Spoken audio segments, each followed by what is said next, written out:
when I said it takes 3 days, if tomorrow you want to start beginning the process of becoming an early riser, you'd set your alarm for 5 a.m. No matter what time you went to sleep the night before, you're going to get up and you're going to do the 4 things that I described. Maybe leave out food if you don't want to eat. Maybe leave out caffeine if you want to delay by 90 minutes. It's going to hurt. And then by the early afternoon, you'll be dragging a bit. And you just have to be careful to not overindulge in caffeine, which will then cause you to fall asleep later. Then you want to go to sleep at your now naturally slightly earlier sleep time. The next day, you'll notice it'll be a little bit easier to do the morning routine I just described. And by the 3rd day, you ought to be waking up with or before the alarm by a few minutes or moments, because your circadian clock has phase shifted, okay? It's phase advanced, as we say. Your circadian clock, intrinsic to you, generates a 24.2 or a 24.3 hour rhythm. It's not perfectly 24 hours. And that, we believe, we don't know, but the just so story is that it's such that you're able to then shift that clock in one or the other direction. You can phase advance, so you wake up earlier and go to sleep earlier. You can phase delay. How do you phase delay? Well, you're probably doing this already. Everyone nowadays pretty much qualifies as a shift worker by the strict and not so strict criteria of shift work, which is, are you doing any kind of cognitive activity after 9 p.m.? Are you viewing any kind of bright lights after 9:30 p.m.? Most people would say yes.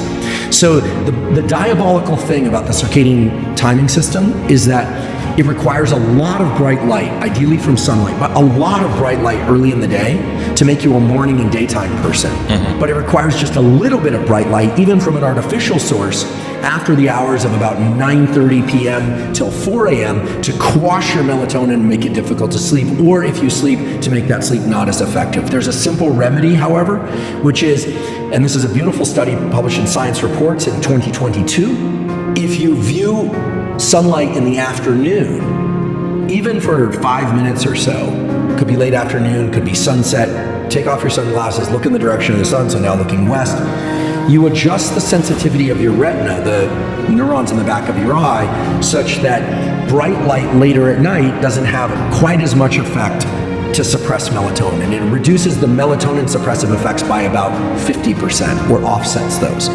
So I think of this afternoon viewing as, well, first of all, it's nice to look at a sunset.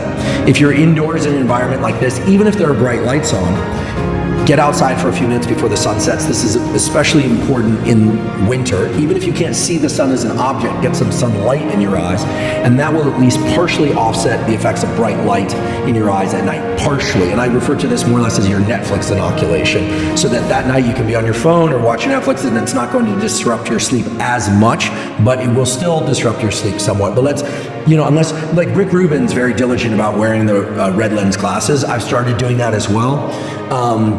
But if you don't do that, I'm guessing he also sees the sunset in the evening. Mm-hmm. He's very attached, for good scientific reasons, to the sunlight thing.